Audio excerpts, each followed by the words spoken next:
Good evening, everyone. I would like to begin by acknowledging that although this meeting is happening online, the land on which UBC and the UBC neighborhoods stand is the traditional unceded territory of the Musqueam First Nation. I'm seeing a lot of familiar names on the attendee list here this evening, but for those of you who don't know me, my name is Sundance Topham, and I am the Chief Administrative Officer for the University Neighbourhoods Association. I will be your moderator for tonight's meeting. It's been a challenging year and a half of dealing with the pandemic for all of us. As we continue to be guided by provincial health authorities, and as we move forward with the province's restart plan, UBC has been preparing their own restart plan to ensure a safe return to on-campus instruction this fall. Tonight, we will be hearing from Pam Ratner, who is the Vice Provost and Associate President of Faculty Planning at UBC, and Rayanne Aldridge, who is the Executive Director of Safety and Risk Services at UBC. They'll be sharing a presentation on the ways in which the university is preparing for a safe return to work, or a safe return to in-person activities. And then after their presentation, they will be answering questions from attendees. A few housekeeping notes on this evening. The first one is that you will need to please submit your questions in the Q&A box. To access that, you need to click on the Q&A button on your Zoom controls and then type in your questions. We are joined tonight by quite a large group, but Pam and Rayanne will do their best to answer as many questions as possible. You can submit your questions during the presentation, but they won't be answered until the presentation is completed. The second thing is please keep your questions on topic. Next, please be kind and respectful. And finally, please also note that this meeting is being recorded for sharing with those who are not able to join us tonight. The recording will be shared on the UNA website and in Friday's community newsletter. If you are not yet subscribed to that newsletter, you can do so online at myuna.ca/subscribe. I'll now hand it over to Pam and Rayanne for their presentation. Well, thank you, Sundance. I'm going to kick us off, and Rayanne and I will alternate through these slides, and we'll do the same when it comes to the question period. So good evening. It is really a pleasure to be here. I've been at UBC for 26 years, I hate to say. My first 7 were actually in Hampton Place. So I have an affinity with the association for sure, especially in the days before we had an association, Sundance. We can talk a little bit about some of those challenges sometime. We're going to talk about what we know as of today. And I want to say that this has been a very long journey. It was, I think, 20 months ago when Rayanne actually just started at the UBC a couple of weeks into January of 2020. And she and I met, I think, about the 3rd or 4th week of January because we thought something was coming down the pike. We knew that there was something going on in China. We had some students all over the world, and people were starting to get anxious about getting our students home. And we struck what existed at the time was a pandemic planning committee. And I think what we've proven is that this university is extraordinarily nimble. That worked for a while. We then launched an emergency operations center, and it operated for quite some time. And then again, it transformed into what we now call the COVID-19 Campus Leadership Advisory Committee. We report into the executive, the president, and the vice presidents, and we do that very frequently. It's a complex set of teams that feed into the Leadership Advisory Committee. We have people you probably know, John Metris, our AVP Facilities, who heads up our HVAC working group. Ventilation has been a major concern in the community. Bruce Anderson, who's in Safety and Risk Services, who has headed up the Safety Planning Working Group with respect to training. Michael White, whom I know you know, who has headed up a transportation group as we've worked closely with TransLink. Rick Hart, our Associate Vice President in Communications, who is headed up the communications working group. Adam Tarania, who's fairly new to UBC as an associate vice president in HR, who works with a group that is somewhat related, the Remote Work Steering Committee. It overlaps with the return to campus. Norjeen Hassam, who is our new Chief Student Health Officer. We poached her from the BC CDC, and she's been a terrific addition at UBC. She heads up a program looking at international student immunization. And I'll come back to almost all of these topics as we work through the presentation. Rayanne and her colleague Jamie Ann Cuesta are working on rapid testing, antigen testing for the campus. Mike Vizzoli in HR, who has headed up an immunization working group, and Samantha Reed, who's the executive director in the Office for the Vice President Students, who has focused on student services. We are guided by several documents. The first and probably the most important is the mandate letter to the university that is provided by the Minister of Advanced Education Skills Training, Minister Kang, to the chair of the board. And a letter was sent on June 1st saying that the university in its accountabilities would work with the ministry to resume full on-campus learning and services for students, faculty, and staff by fall 2021, following the direction and guidance of the provincial health officer. Following that direction, the ministry worked with the post-secondary sector, there are 25 public institutions in the province, and developed the COVID-19 Go Forward guidelines for BC's post-secondary sector. And that guided much of our planning for some time. As we started getting closer, though, to the beginning of the term, new guidelines were developed to align with the BC Restart Plan, the return to campus guidelines. And that's what we're working with today. But I should say that we are still in very, very close contact with the Ministry of Health, the Office of the Provincial Health Officer, and we do believe that changes are likely to continue to come down the pike as we get ready for the return to campus on September 7th. What else to say about that? Something crossed my mind and I've lost track of that. But I'd also like to say, though, that we have been tremendously well supported by public health. Rayanne and I speak frequently with the Deputy Provincial Health Officer, Dr. Reka Gustafson, who's also head of the BC Centre for Disease Control. We can call any time of the day and sometimes evening if we have questions. Dr. Michael Schwant, who's a medical health officer for Vancouver Coastal Health, was assigned to UBC to work very closely with us through this process. And he's a member of the COVID-19 Campus Leadership Advisory Committee. He's been a tremendous support for us. And Dr. Penny Ballum, who's the executive lead of the BC Immunization Program, has also been a terrific colleague who phones frequently to check in on us to see how we're doing, and we feel very comfortable phoning her anytime we need help or a question answered. So we've had lots of good guidance and we're very grateful for it. And with that, unless Rayanne, you'd like to add something, I think we should go to the second slide. The only thing I was wondering, Pam, maybe we could talk a little bit about how we've managed the last 20 months on campus. I think that's a really good hint. So let me just say that, we've talked about the return to campus and having pivoted to online learning, and that's mostly what you think about now when you think about UBC. But many people have been on campus all through this. We have about 5,000 students who've been in residence the whole time. We have programs that have been operating in person: law, music, dentistry, physical therapy, occupational therapy, nursing, some chemistry labs. I won't enumerate all of them. The point is that we have, I think, proven at the height of the pandemic that we've been able to manage very well and keep people safe. We haven't had an outbreak.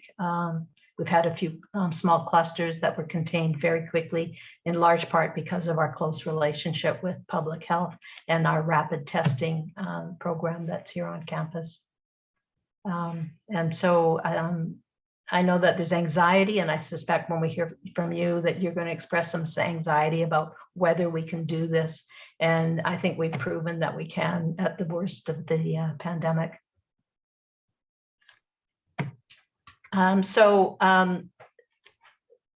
Back in March, the presidents of the public sector universities and colleges received a letter from Dr. Henry, and we just wanted to flag that it says in the letter that it is essential that we plan for a fall return to in-person instruction and on-campus experiences for young people who absolutely need that. I think we heard that said again at a press conference she had not too long ago. We're fully committed to that. And part of that will be making sure vaccines are available for students who are coming in from different places and in the settings on universities. I think as a provincial health officer, Dr. Henry has had to balance the risks and benefits of every decision that she's had to make in consultation with her team and others. And I think that a very significant concern is the mental health of young people and the effect that this pandemic has had on that generation. And returning to in-person instruction and all that university life provides is seen as an essential step in our recovery. Next slide, Ryan, and I think I'm going to turn it over to you. Yeah, terrific. Thank you, Pam. Thank you for setting the context. I think that was really important. So I'm going to get into a little bit more of the operational pieces here as we plan for a full return for the fall. Right now, as Pam mentioned, we are in step 3 of BC's restart plan. And our guiding document through step 3 and step 4 is really that return to campus guideline book. That really is helping us with our planning activities. So right now in step 3 that started in the beginning of July, we're moving away from what we had previously, which was hundreds and hundreds of safety plans. You wouldn't believe them. That was something that Pam and I spent many hours reviewing. Safety plan, hundreds and hundreds of safety plans that sometimes were hundreds of pages long. So we've moved away from that, those sort of widespread and unit-specific safety plans to something that looks slightly different, that's in alignment with the restart plan and the go forward, the return to campus guidelines. We've moved to 7 institutional plans. So those 7 institutional plans are standard plans for the campus for spaces and the types of activities in those spaces. Moving to those 7 institutional plans has really streamlined the planning process for us, and it allows us to update them easily if there's changes like we're seeing right now in the Okanagan, and they're also accessible to anyone. So those 7 plans are on our website. Step 4, and I should just say step 4 of the BC restart plan is actually contingent on hitting some certain thresholds, including 70% of the population vaccinated with 1 dose and then a low case counts and hospitalizations. Step 4, the earliest date for step 4 is September the 7th. And so step 4, we will be moving to moving away from our 7 institutional plans and moving into a communicable disease prevention program. And so that communicable disease prevention program is actually a workers' compensation board requirement. And so we're following all of the workers of WCB's requirements for that prevention plan. It has been drafted.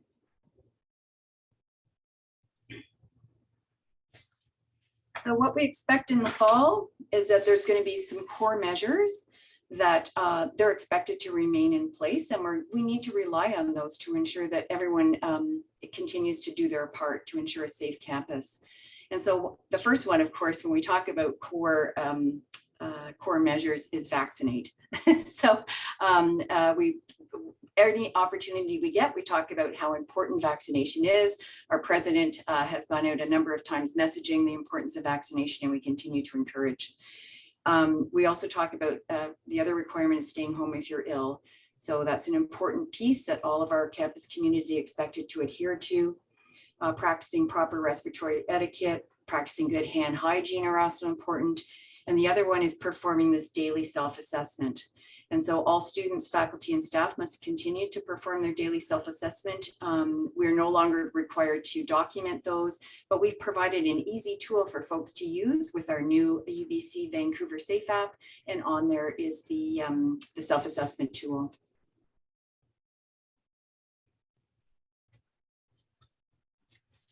So in terms of capacity limits, so we're expecting in fact, now and into the fall that those common areas are going to be returning to those pre-pandemic levels. I know sometimes there's some confusion on this. The confusion is people get the gathering orders confused with what post-secondaries can do. And so just to be clear, there are some restrictions around organized gatherings that came out in the BC Restart Plan, part of step 3. But we should note that the provincial health officer's order back in July actually was very specific in noting that that does not apply to students, teachers, or instructors at a school or a post-secondary educational institution where they are engaged in educational activities. And so we wouldn't be at this point for education activities in our campus. We're not bound by the gathering orders. We do have some activities, of course, in our campus that are bound by those gathering orders because they don't meet the definition of educational activities. When we move into step 4 of the BC Restart Plan, there will be no restrictions at all in terms of even the gathering numbers. And Pam, you're welcome to jump in anytime here to make sure I've covered the materials. In terms of physical distancing measures, I think I just wanted to note again, we use the return to campus guidelines, and the return to campus guidelines published in July stated that physical distancing, including the use of protective barriers, partitions, directional signage, will not be required in most settings, and especially those educational environments such as post-secondary classrooms and instructional settings. And so we're really moving away from what was historically used as a mitigation activity in step 3 and then into step 4.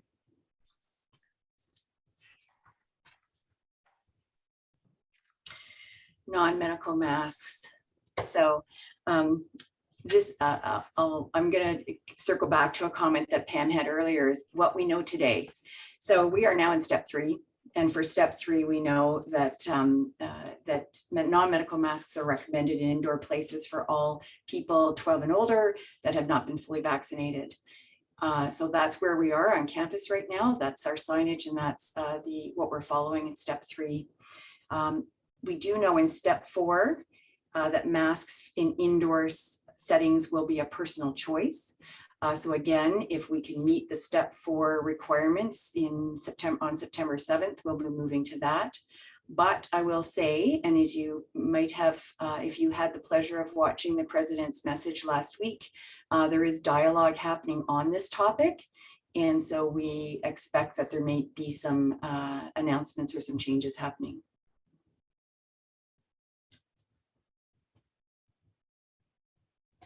So cleaning and sanitizing, what we're doing on campus right now is we've got a great team in our building operations custodial services group who've been hard at work the last 20 months, keeping our spaces clean for the activities that are happening now. We do know that we're going to continue to follow the International Sanitary Supply Association and the Association of Physical Plant Administrators Leadership in Educational Facilities, their cleaning standards. So that will continue. In particular, we know that our custodial staff will continue to clean some of those common areas, particularly the high-touch areas, on a regular basis. And also we will be posting hand sanitizing stations at the entrances to buildings.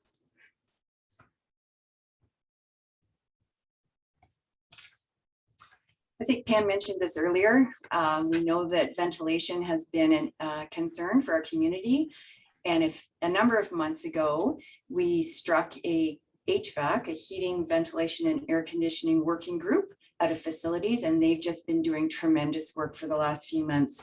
So that group of experts has actually gone out to investigate and take a look at all of these spaces on our campus to make sure they meet or exceed the guidelines set out by WorkSafe BC, by the BC CDC, and also by ASHRAE, which is the American Society of Refrigeration and Air Conditioning Engineers.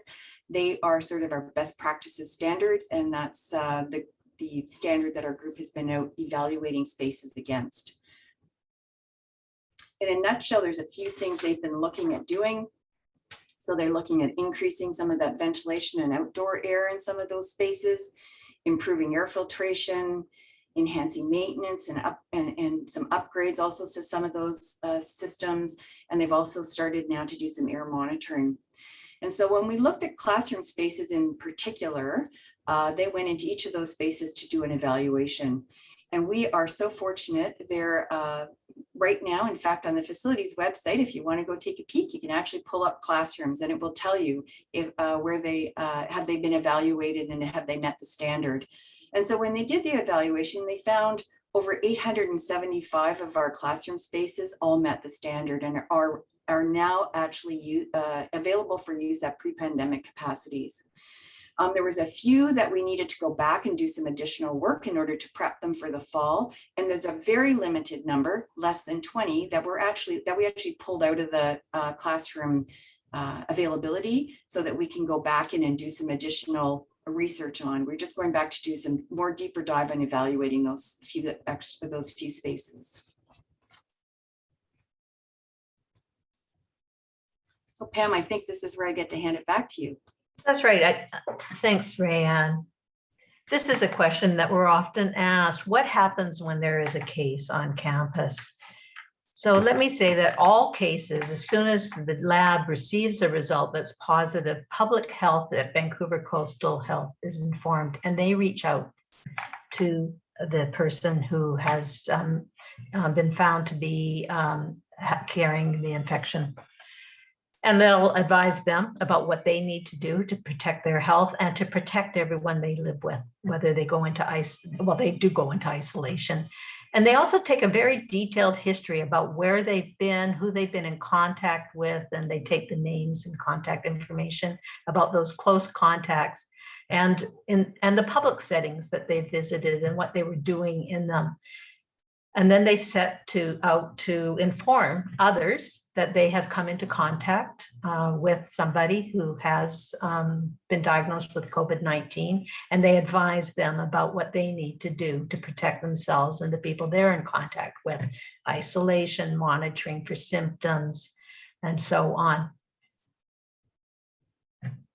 Public health takes care of all of this, including sometimes when they can't identify because the person doesn't know who the names of the people they were in contact with.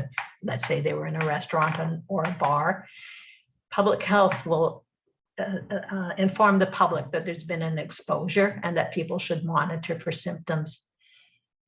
We do not take responsibility for that notification, the contact tracing, or the advice to people who have a medical diagnosis. What we do is work very closely with public health to help them. If they need to communicate with folks in our community by sending out messages or getting in contact with people and they don't have contact information, we'll help. So we actually often do not know if a person who works at UBC or studies at UBC who's contracted the virus in any setting is being managed by public health. And so we can't report numbers because we don't have access to them. And this is a process that's worked very well for us. We're very confident in Vancouver Coastal Health's team. And it's a measure in place to ensure that people's privacy is respected. Rayanne, next slide. So one other thing that we're introducing for the term is a pilot study. It's small, but it is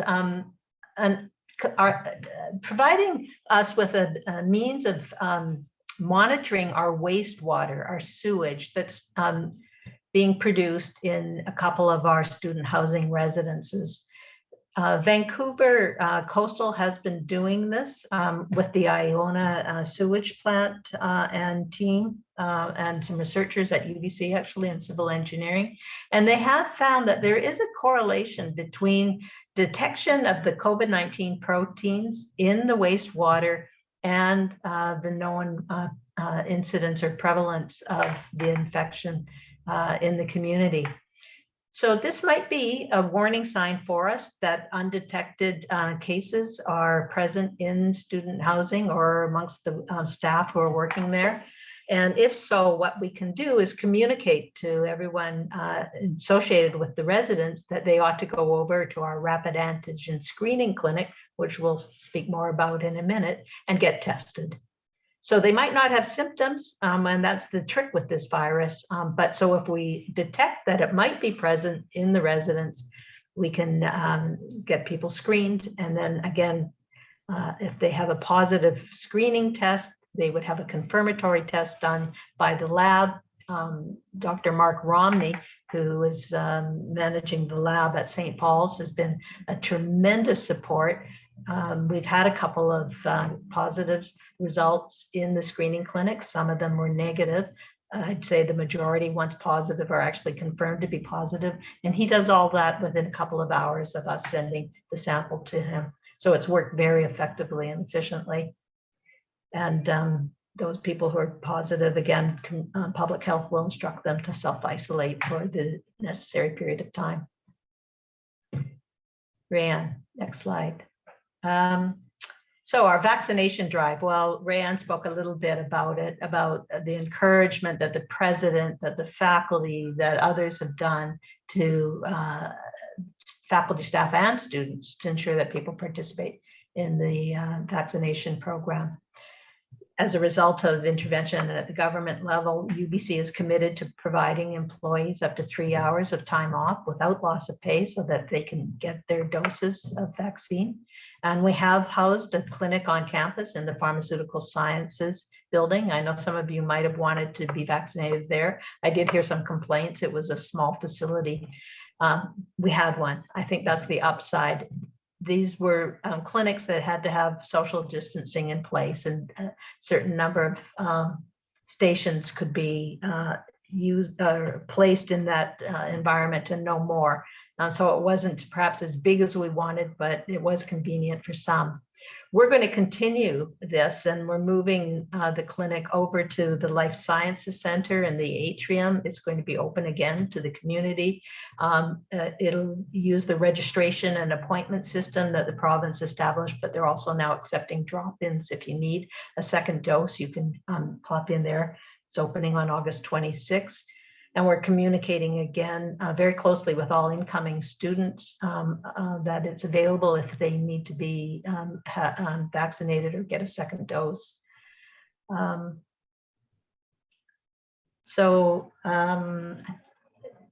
think that's about it for this slide. So I did mention our rapid antigen screening clinic. It's been run with the help of the School of Nursing over in Orchard Commons, and we're moving this now over to the Ike Barber Learning Center. We've had tremendous support from Health Canada and a couple of the manufacturers who've been providing us with test kits, and we're getting the latest. You know, at one time, the only way you could get a test was to have, if you've had it, a very uncomfortable nasopharyngeal swab that went quite high up one's nose. These are much more comfortable tests. It's just a nasal swab. It doesn't go high up, and you can get the results in 15 minutes. And they're very accurate. You know, it's about 85% of the time they accurately identify that virus is present. They eliminate those who are not infected nearly 100% of the time. Again, if people do test positive with these kits, we then take another sample that is the more uncomfortable sample for PCR testing done at St. Paul's, and by that point, public health is engaged, and a positive test results in isolation. So in thinking about the international students who are coming in particular, I know people have expressed concern having read the vaccination rates that are available in many other countries. We partnered with Vancouver Coastal to do a survey with all of the students on the Vancouver campus. 58,000 were invited to participate, and we're just waiting for the results. But we are learning from other small surveys that departments have done, the province's analysis of 18 to 29-year-olds and their uptake. the vaccination coverage is very, very good. We're hoping to get the final results of this survey maybe on Friday. But both domestic and international students have expressed, well, they've been vaccinated, and if they haven't had a chance to be fully vaccinated, they certainly intend to get their second dose as soon as they can. We've been fielding questions from the international inbound students for months now about access to vaccines, which I take as a very good sign. Next slide. So back to you, Rayanne. Yeah, terrific. Thanks, Pam. I'm jumping in here a little bit to talk about some resources that are available. We have a lot of information on our website, and I can understand if it's overwhelming. I always recommend going to the SRS website, and not just because Safety and Risk Services is in my portfolio, but there's some good information there. And actually on that website, we have links to lots of other information. So I would always recommend going there if you're looking for good information on UBC's response. The facilities page, I mentioned it earlier, that has some great information about HVAC. The other place to go as well is if you go to the main website for UBC, you can find the COVID page, and there's lots of good FAQ information on that website as well. So just two more slides really quickly. We said we'd take about half an hour to present and then open it up for questions. So we're pretty much where we'd like to be at this point.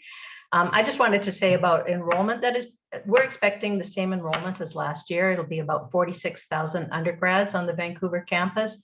11,500 of them will be international students, and 10,600 of them are graduate students.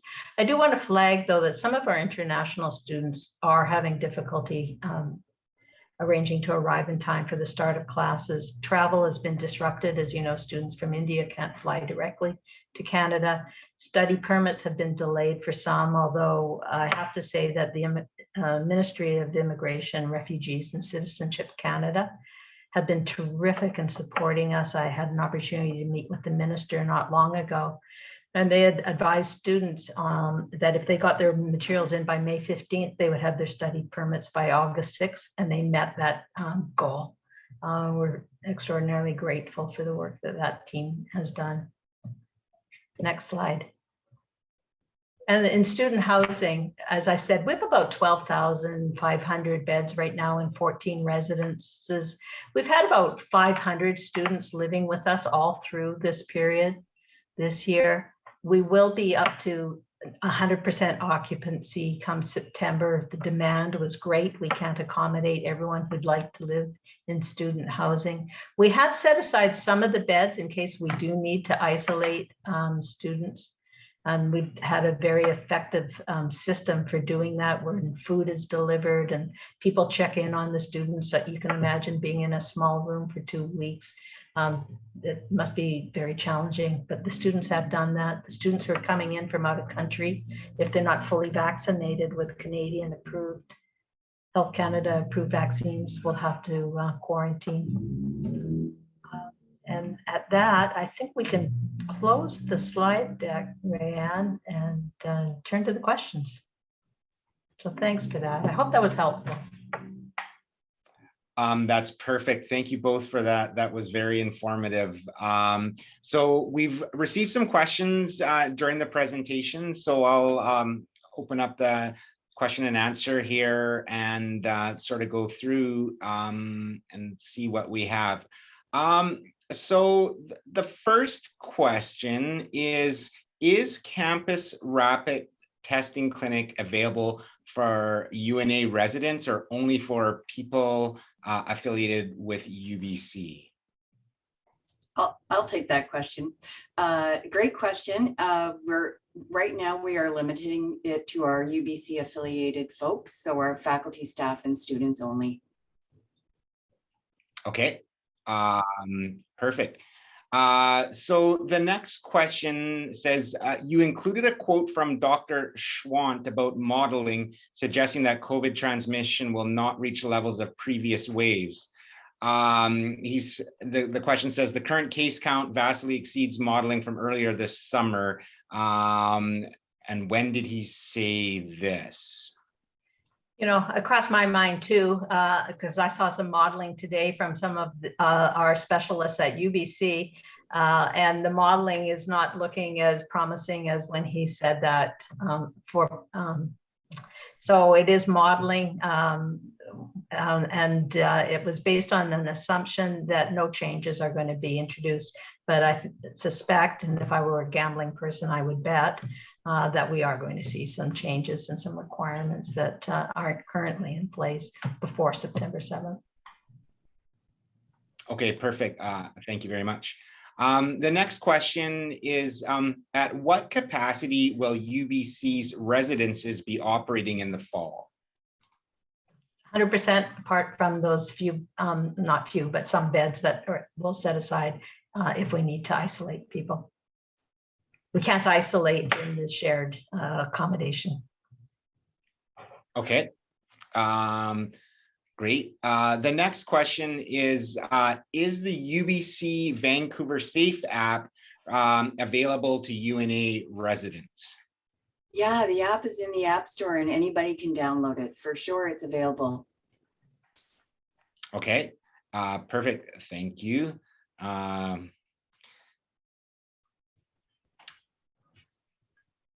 So I'm going through the questions there. Some of them are coming in. We actually don't have a ton of questions. There's a few more here. So again, I'll just remind everybody who's attending that if you do have questions or any other questions on the presentation that was put forward here, please type them into the Q&A, and we'll be able to provide these to Rayanne and Pam, and they'll be able to look at them. As of right now, there's one last question that's currently open, and it's actually a question for the UNA. And the question is the UNA urging UBC to require double vaccinations of all students, faculty, and staff for the new academic year?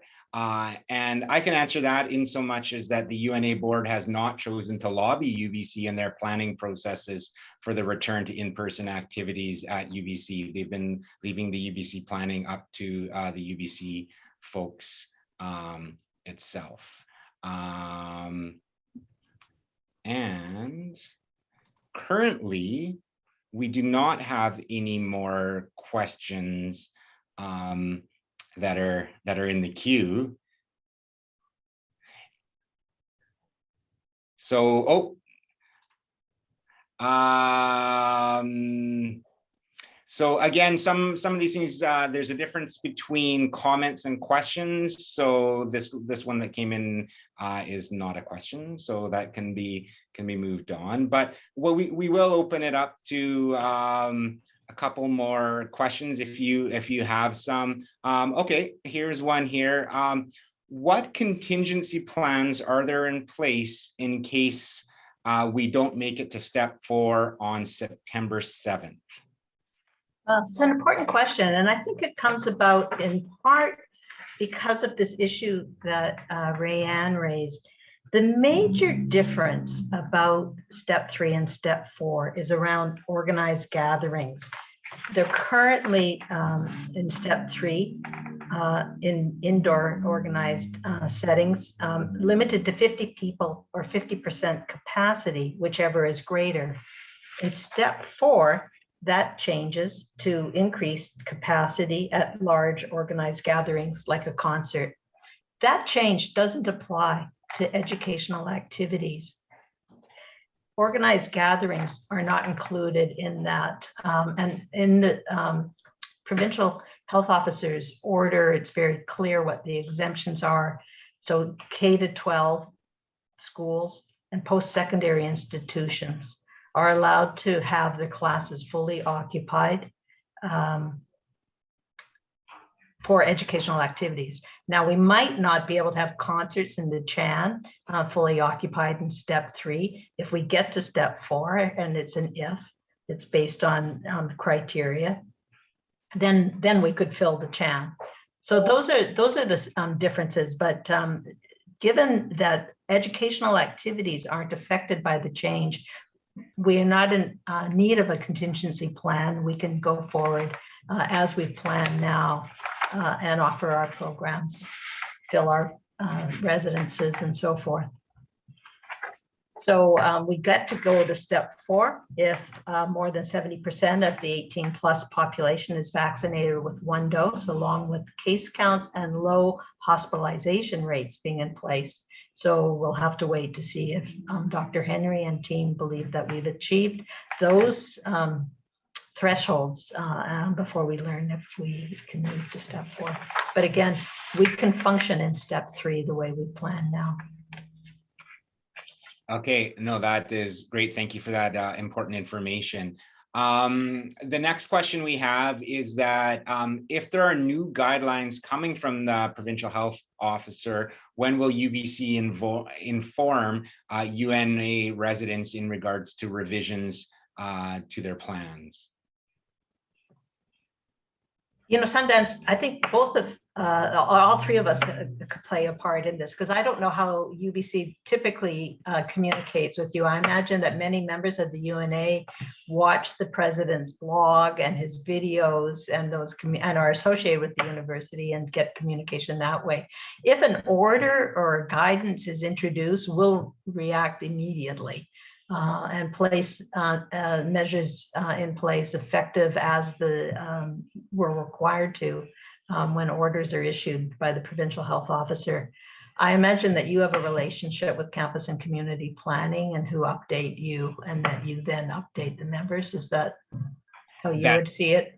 Yeah, correct. Yeah, we work closely with campus and community planning, and any sort of new information that comes forward is quickly disseminated to us, and then we have our communication channels to get it out. So I would encourage any UBC UNA residents to sign up for our newsletter, as that's a really good weekly ability to do it, or to check our website as well. But yeah, we work closely with campus and community planning.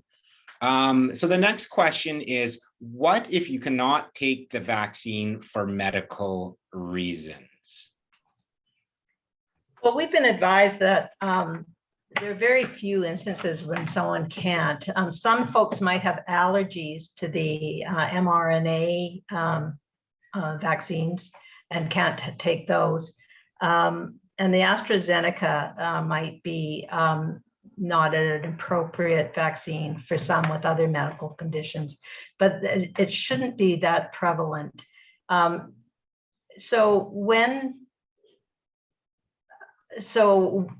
know, I think that this is a discussion between the person who can't be vaccinated and their healthcare providers about the measures that they need to take to protect themselves. I would think that masks for sure are involved in protecting themselves and the people around them. Okay. So the next question is, the resurgence of atypicals is a big concern. Will an outbreak on campus change plans? Will boosters be offered? Well, it's not up to us to decide if boosters are going to be offered or not. And, you know, we're seeing lots of debate about the evidence coming down about it. If we have a cluster of cases, we will quickly work to contain it. And we will follow public health's guidance about the measures that we need to implement to ensure that it's contained. Okay, perfect. Thank you. The next question is, what precautions will be in public spaces, for example, the Chan Center, UBC Music Auditorium, moving forward in the fall? So again, it depends on what step we're in. The occupancy is currently restricted to 50%. Okay.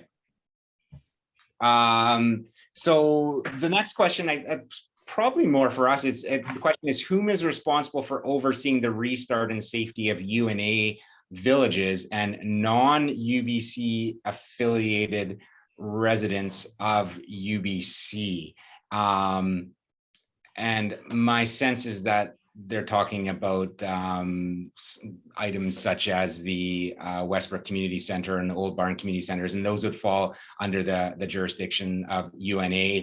And the UNA is following provincial guidance in regards to how we've been opening. We've been aligning our operations and services with the guidance that the provincial health authorities have been providing, as well as the BC Recreation and Parks Association. And all of that information is available on our website again, and we've been putting it out in newsletters. Yeah.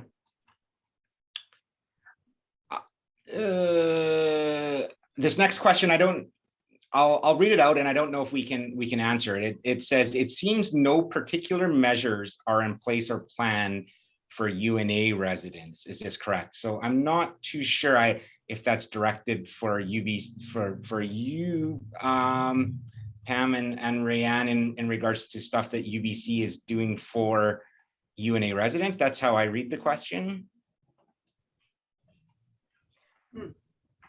You know, I think it's the BC Restart Plan that guides the businesses in the neighborhoods. And you know, yeah, and for any UBC Properties Trust owned buildings or UBC owned buildings in the UNA neighborhoods as well, like that's the provincial rules will govern what's going on that. That's right. And so, you know, we all did go through a period when we had bubbles and we were limited in how many people could come into our homes. Those restrictions have been lifted, but if they're introduced, again, I think it would be made evident to your members what the requirements are. Yeah. Okay.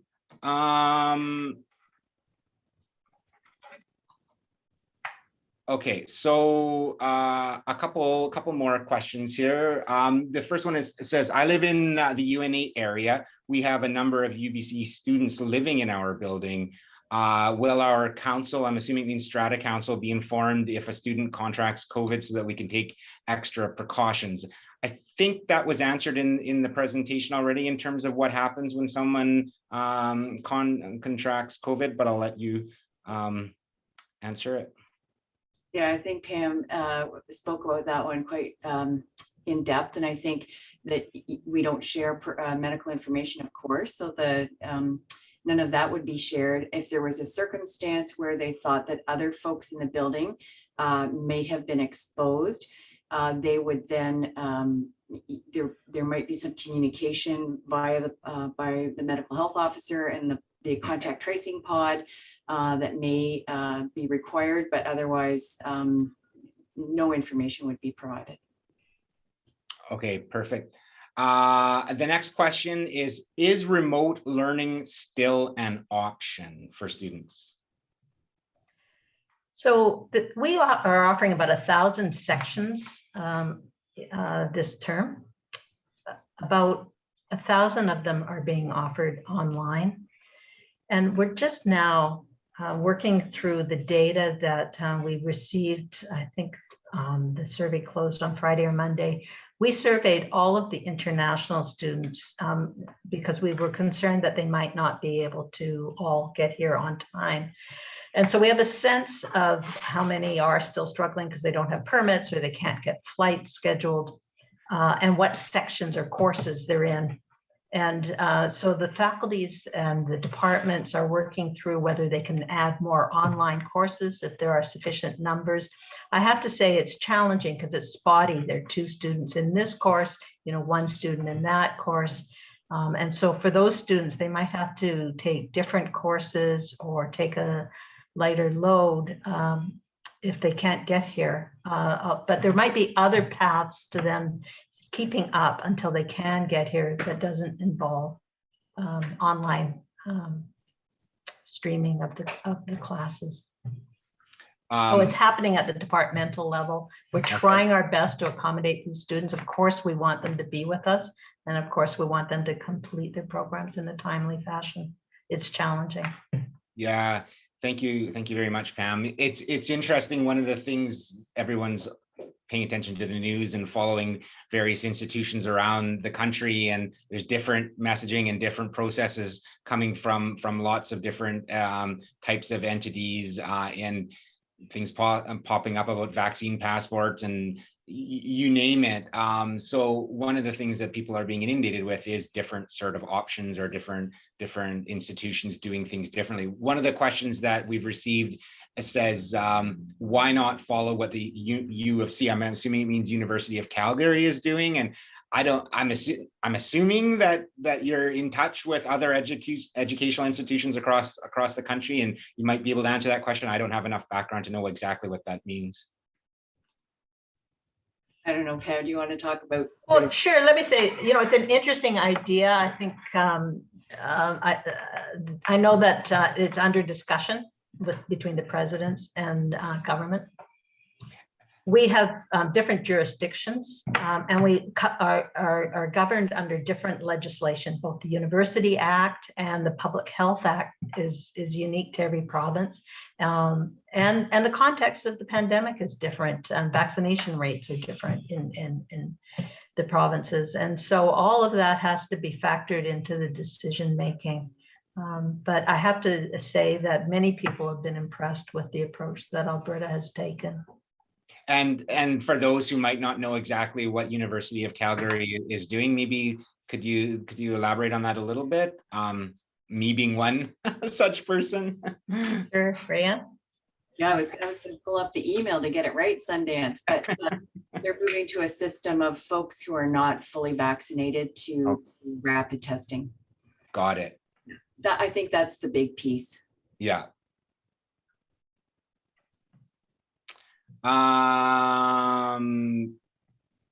Yeah, this next one is not appropriate. And so we're getting close to the end. We've got approximately 5 minutes left. Again, we've had some really good conversations, some really good questions. So if there's something that hasn't been covered already by Rayanne and Pam, or any questions specific about what UNA is doing, or UBC, or UNA and or UBC are doing for the fall and reopening, we've got a little bit of time left here before we wrap up for the evening. That